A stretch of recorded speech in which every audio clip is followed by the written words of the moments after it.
서울과학기술대학교 우하우스 전시팀 1차 디자인회의 발표를 시작하도록 하겠습니다. 목차는 다음과 같습니다.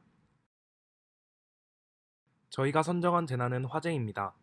화재는 여타 다른 재난들과는 다르게 인간의 삶과 밀접하게 연관되어 있으며 우리가 살아가는 터전의 곳곳에서 사소한 이유로 빈번하게 발생하고는 합니다.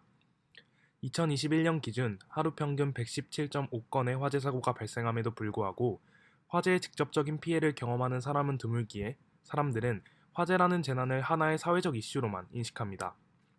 우리들은 긴박한 화재 상황 속에서 그 재난에 존재하는 깊은 위험성과 불안정함에 관심을 기울이기보다는 시각적으로 또 표면적으로 마주하는 것에만 집중하고는 합니다.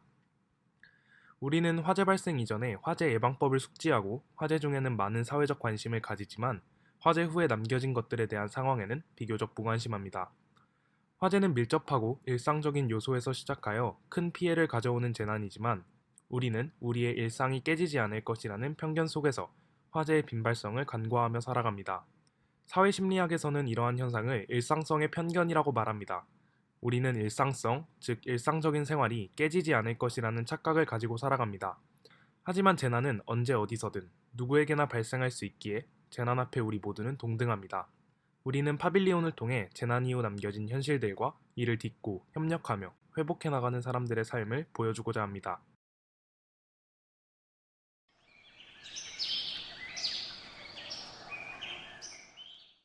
화재라는 재난의 개념은 누구에게나 절대적으로 인식됩니다. 하지만 화재를 직접 경험하는 사람과 그렇지 않은 사람이 화재에 대해 인식하는 정도는 상대적입니다. 우리는 이러한 화재에 대한 인식 차이를 보여주기 위해 화재를 단순한 사회적 이슈로만 인식하는 점적 공간, 그리고 화재를 온전히 경험하는 선적 공간으로 구분합니다. 그리고 이러한 인식의 대립을 표현하기 위해 영역화된 각 공간의 사이에 파빌리온을 구축합니다. 모듈은 전체적인 형태를 구성하는 두 가지 종류의 큰 삼각형과 이를 연결하고 지지하는 작은 삼각형으로 이루어집니다. 이렇게 연결되는 모듈은 식물을 담기에 용이한 마른 목골을 취하고 있습니다. 이 모듈들은 수직, 수평으로 연결되며 전체적인 형태를 구축해 나갑니다. 코르크 입자를 탄화시킨 후 압축하여 가공한 탄화 코르크 보드는 목재임에도 불구하고 불에 타도 재가 되지 않으며 화재를 지연시키는 성질이 있습니다. 뜨거운 불길 속에서도 바스라지지 않고 오히려 화재를 지연시키는 코르크는 재난에 굴복하지 않고 그것을 이겨내고자 하는 인간의 회복성과 많은 부분이 닮아있는 재료입니다. 이 코르크 보드는 급격한 온도 변화에서 식물의 뿌리를 보호해줄 수 있으며 뛰어난 신축성과 탄력성은 뿌리 성장에 최적화되어 있습니다. 모듈의 내부는 이와 같이 구성되어 있습니다. 코르크 보드 안에 먼저 흙이 쏟아지는 걸 방지하기 위해 PE 메쉬를 부착하고 자갈과 배양토를 모듈 안에 담습니다. 지대가 단단하지 않고 양분이 적어도 쉽게 자랄 수 있는 초본 식물은 화재 이후 산림 회복의 시작을 알리는 상징적인 식물입니다. 이렇게 구성된 모듈은 화재 이후 남겨진 것들에 대해 관심과 교감을 불러일으키고 더 나아가 황폐화된 땅에서 다시 자라나는 초본 식물과 같은 인간의 끈질긴 회복성을 경험할 수 있게 합니다. 파빌리온 내부에서 사람들은 화재 상황을 직접 경험해 볼 수 있으며 이 모듈이 서로 지지하고 결합되는 모양은 협력의 중요성을 환기시킵니다. 또한 모듈 간의 결합을 통해 생기는 자연스러운 틈은 재난의 공간에 위치한 사람들과 이슈적 공간에 위치한 사람들 간의 교감을 이끌어내며 유닛에 담긴 식물을 통해 단순한 교감을 넘어 인간이 가진 강력한 회복성을 경험할 수 있습니다. 시공은 서울과학기술대학교 57-A번 건물 앞 가로 5.6m, 세로 22.5m 크기의 나무 데크에 이루어집니다. 구조적 안정성을 1차적으로 테스트해보기 위해서 10분의 3 사이즈 모델과 2분의 1 사이즈 모델을 부분 제작해보았습니다. 위에서부터 내려오는 하중들이 모듈에 결합된 부분들을 타고 아래로 전달됩니다. 각 모듈이 위, 아래, 앞, 뒤로 서로 얽히며 연결되어 있어 수직 하중뿐만 아니라 횡하중과 흔들림에 저항하는 데에 유리합니다. 바닥 부분과 기초가 닿는 부분은 아무런 보강제가 없는 상태에서도 구조물의 형태만으로 안정적으로 지지되고 있지만 보다 더욱 강한 힘을 받아주기 위해 경계 부분을 앵글 브라켓으로 보강해줍니다. 시공 장소의 나무 데크라는 환경을 고려해 보았을 때 가장 적합한 기초로서 목재판을 선정했습니다. 기초의 재료가 사이트의 목재 데크와 더불어 파빌리온의 재료인 코르크와도 잘 어우러집니다. 이는 기초 목재판과 파빌리온 사이의 볼트 접합 시공 난이도를 쉽게 함과 동시에 보다 단단하게 결합될 수 있게 합니다.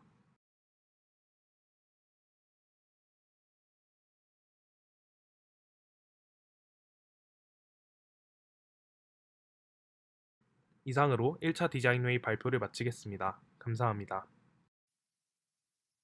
네, 발표 영상이 모두 끝났습니다. 실장님께서는 크리틱 진행해 주시면 될 것 같습니다. 예, 그, 그 내용 발표 영상은 너무 잘 봤고요. 일단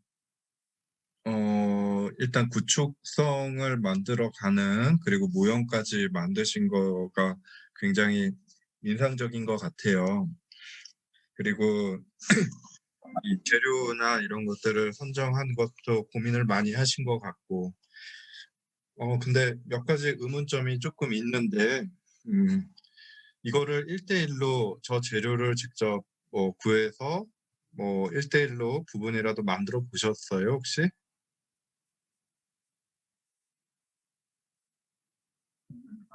아니요, 아직 저희 1대1은 안 해봤습니다.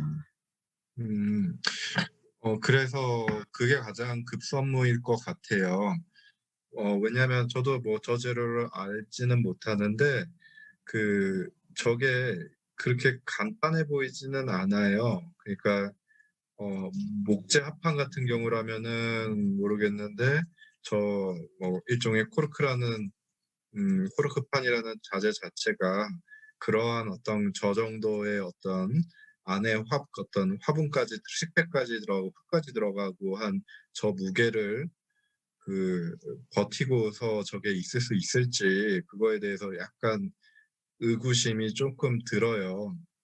그러니까 가공성도 그렇고 부스러지거나 저게 연성이나 이런 걸로 저게 버틸 수 있을지 그거에 대해서 일단 요 부분이라도 지금 보여주고 있는 요 새 덩어리 모듈이라도 일단 만들어 봐야 될 것 같거든요. 가능한 한 빨리. 그래서 되면은 저게 되면 다행인데 안 되면은 원점에서 어떻게 보면은 물론 정 안 되면은 합판으로 할 수도 있겠지만은 그러면 당초 생각했던 의미가 그런 조금 달라지는 면들이 있을 것 같기는 해요.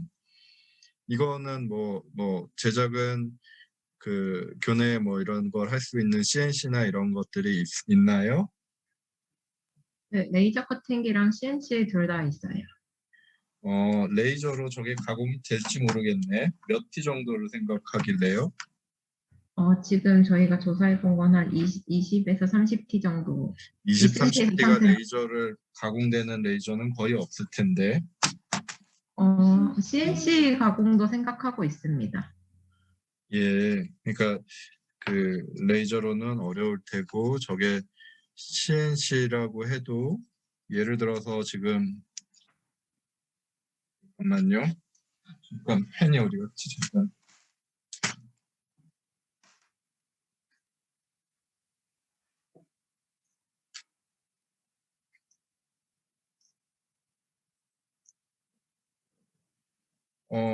이런 부분들이 지금 체크해 놓은 거 보이나요? 네, 네, 잘 보입니다. 보입니다. 되게 약해 보이는 부분들이 보여져요. 딱 봐도 저렇게 딱 붙여 놓는 저런 부분들은 굉장히 약해 보이는 부분들인데 이런 것들이 이렇게 깊이 파버리면 이렇게 깊이 파버려 가지고 저게 재료 재료 자체 성질로 버티는 거기 때문에 저런 가공들로는 굉장히 불안해 보이거든요. 합판으로 한다 해도 저런 식으로 가공하면은 저게 얼마 버티질 못할 것 같아 보여요. 그래서 일단은 그리고 얘가 글쎄요, 여기다가 흙을 채워봤을 때 이런 데들이 이렇게 한마디로 안 터지고 버틸 수 있을지도 저는 약간 의문은 들거든요. 그래서 이거는 1대1로 검증을 해봐야 어떻게 보면 명확할 것 같아 보여요. 그리고 전체적으로 나와 있는 씬들 좀 보여줄 수 있어요?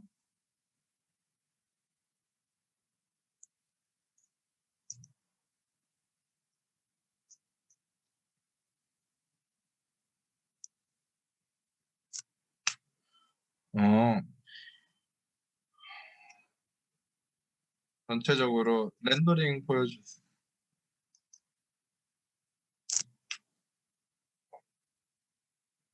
어, 이런 것들도 보면은, 그 이미지들은 좋은데,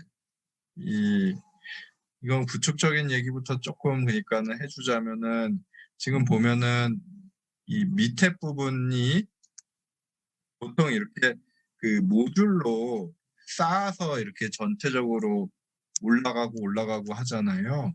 근데 이렇게 되면은 어떻게 될 것 같아요?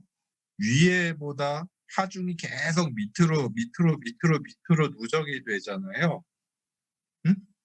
이게 계속 누적 하중이 돼 버려요. 그러면은 얘는 하나 위에 놈은 그 위에 것만 받치면 되는데 제일 아랫 놈들은 어떻게 되겠어요? 이게 누적이 돼서 10배, 20배 하중을 받아버려요. 그러니까 그거에 대한 대응이 없지는 이게 어떻게 돼요? 위에는 멀쩡해도 밑에는 폭삭 주저앉아 버려요. 잘못하면은.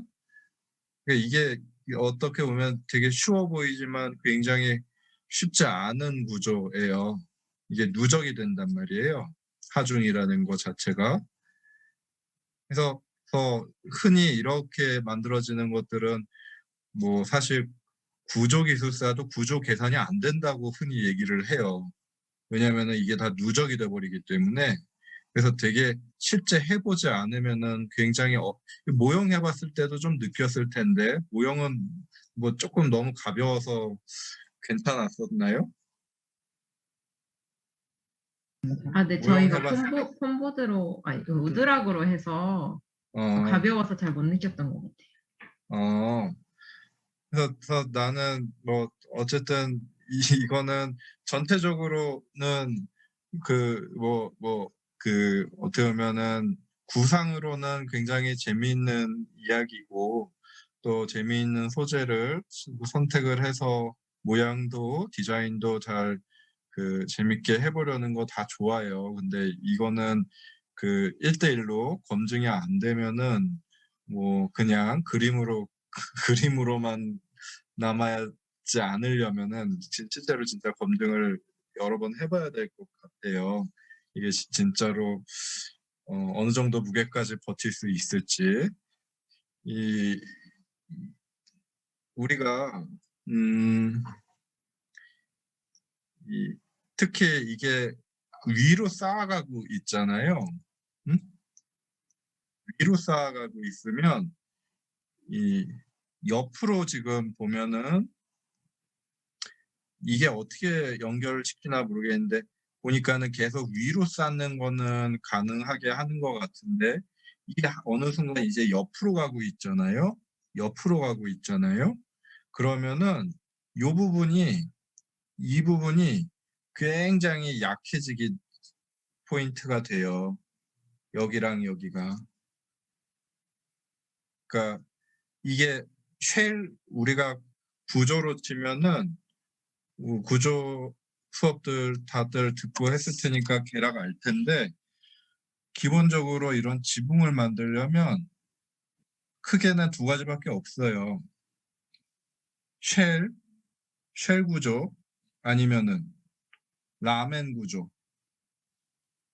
사실 이렇게 디귿자로 만들거나 전체적으로 아치처럼 하나하나 피스들이 받는 쉘 스트럭처거든요. 근데 여러분들이 지금 한 거는 쉘 구조처럼 얘가 아치가 돼야지 힘을 받는 애인데 지금 하고 있는 방식은 라멘식이라는 얘기예요. 그래 보여요. 아치 구조를 아실 거예요. 모듈과 모듈이 하나하나가 개별적으로 힘을 받쳐주면서 얘가 넘어가 줘야 되는데 얘는 기본적으로는 얘는 쭉 쌓이는 놈들을 쌓아놓고 위에다 걸어놨거든요. 이렇게 될 때는 흔히 얘기하는 우리가 아는 모멘트 힘이 발생을 해요. 모멘트. 얘가 이렇게 뚝 떨어지는 그 포인트는 꺾이는데 그거가 대비가 안 돼 있으면 이거는 폭삭 주저앉고 안 넘어가. 이걸 못 넘긴다는 얘기예요. 그래서 지붕을 넘어가게 하는 거는 쉘이나 라멘에 대해서 명확하게 알고 그거를 대비를 해야 되는데 사실 그래서 얘를 이런 모듈식으로 했을 때 이런 거를 만들 수 있는 방식은 이거 모양 자체가 쉘 모양이 되도록 하는 거가 가장 합리적이기는 해요. 쉘 모양이 되게 하는 게. 그래서 다시 한번 이거에 대한 우려를 하는 거고 내가 화면 공유만 조금 해볼게요. 네,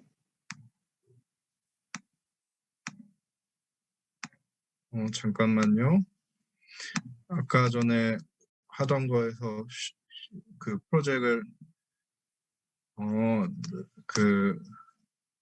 내가 해봤던 것 중에 하나만 보여줄게요.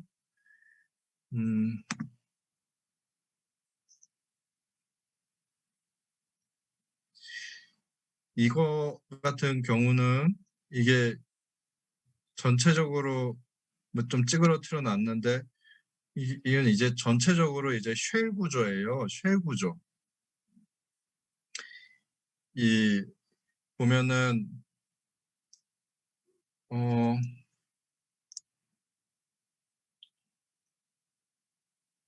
얘가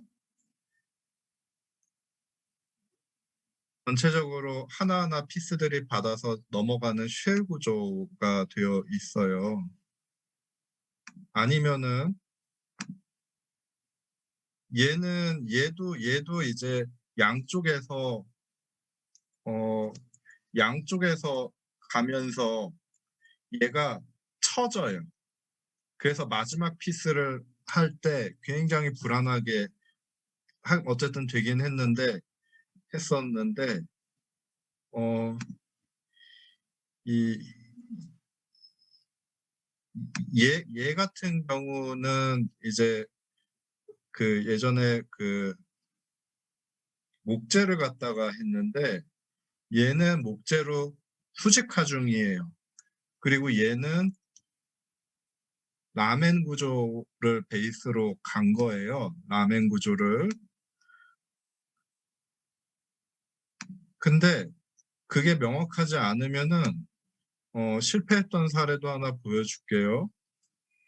얘는 이제 보로노이 이 덩어리 이런 어떤 모듈 덩어리 보로노이 3D 보로노이의 모듈 덩어리를 그 옵티마이즈를 해서 얘를 쌓아가지고 얘를 만들어 봤는데 이때는 실패했었어요. 그 실패도 해봐야 아는데 왜 실패했냐면 물론 이게 레이저로 플라스틱을 자르다 보니까 다 타버리기도 했는데 그걸 떠나서 왜 그러냐면 아까 얘기한 거랑 마찬가지예요. 이때 나도 그 생각을 거기까지 많이 못했었는데 얘는 올라가. 근데 얘가 이 포인트에서 못 잡아줘요. 그럼 어떻게 돼요? 얘가 이렇게 쳐져요. 지금 보일 거예요. 그래서 형태가 안 나와. 지금 사진으로 살짝 조금 가려놨는데 포토샵으로 여기에 끈을 매달았어요. 잡아줬어요. 어디 가서 얘기하면 안 돼요. 근데 이게 어떻게 돼요? 이렇게 되고 이렇게 되고 이렇게 돼요.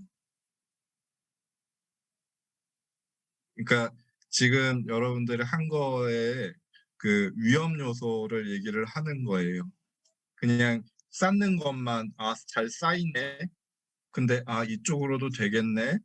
이쪽으로도 되겠네. 하면은 이게 안 될 수 있다는 얘기를 해주는 거예요. 응? 그래서 그거에 대해서 고민을 한번 해보세요. 그러니까 얘가 어떤 타입이 있더라도 다른 타입으로 여기서 여기를 넘어가는 거를 다른 타입을 생각을 하든지, 아니면은 뭐 다른 다른 모듈 타입으로 하든지, 아니면 넘어가는 것들은 다른 어떤 한 번에 뭐 갈 수 있거나, 아니면 그걸 근데 실제 해봐야 알아요. 실제 그거는 몸으로 부딪혀보는 수밖에 없어요. 조금만 큰 걸로 만들거나 아니면은 실제 재료로 만들면 왜 안 되는지 이해를 하실 것 같아요. 지금 하는 얘기들이. 혹시 이해는 하죠? 그래서 예, 그게 지금 뭐 어떻게 보면은 그 모듈성만 잘 해결하면은 다른 것들은 뭐, 근데 이제 가장 어쨌든 1대1이 가장 중요하다는 거, 그것만 염두에 두셨으면 좋겠습니다. 뭐 질문이나 아니면은 관련해서 의견이나 질문 있을까요? 혹시 질문 하나 더 드려도 괜찮을까요? 네네네. 교수님께서 시공성이나 이거 얘기 소리를 네, 같은 공간에 계시나요? 아니요. 시공성이랑 얘기하세요. 부분에 얘기하세요. 대해서 크리틱을 많이 해주셨는데 저희가 일단 디자인적으로 의도한 부분에 대해서 혹시 추가적으로 크리틱해 주실 부분이 있는지 여쭙고 싶습니다. 그게 사실 모듈로 한 작업은 모듈 그걸 해결해야 돼서 그 얘기 위주로 한 거고, 디자인적으로는 사실 그렇게, 그러니까 100% 공감되지는 않아요. 이제 화재에 대한 어떤 치유의 차원이라고 얘기를 하셨는데, 아까 코르크 산화된 코르크라는 거가 이게 그게 그거와 화재 이게 100% 이게 딱 공감이 되지는 않아요. 왜냐면은 그게 그걸 보고서 이래 화재를 떠올릴 수 있을까, 사람들이 그런 어떤 연관성을 바로 인식이 될까 하는 거에 대해서는 의문은 좀 들어요. 그리고 그 탄화 코르크라는 거가 그렇게 예를 들어서 뭐 내화 성능이나 그런 거에 검증이 된 재료인지는 모르겠어요. 그러니까 탄화 목재나 이런 것들은 있거든요. 탄화 목재나 이런 것들은 실제로 건축 재료로 쓰는 것들이 있어요. 그 검은색 다 탄화시켜서 어느 정도 탄화시켜서 만든 목재 재료들이 있어요. 그런 성능에 검증이 된. 근데 이제 코르크라는 재료가 그렇게 된 거라고 보지는 않는데, 혹시 우리나라에다가 했었던, 잠깐만요.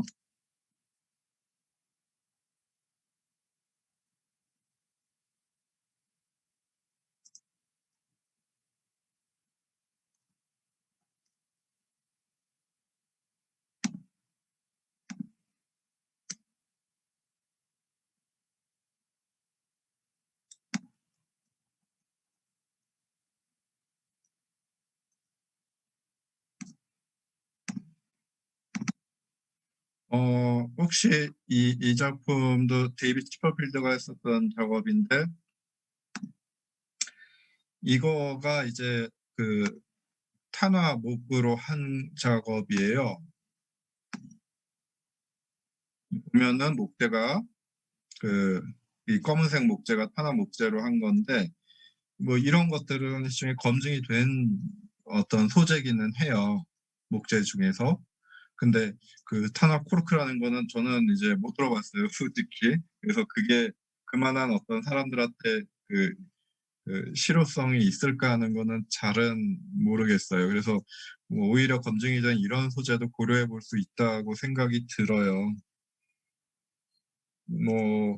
치유라고 본다면은 사실 이런 것들은 어떤 불에 탄 듯한 느낌이 실제 보면은 나요.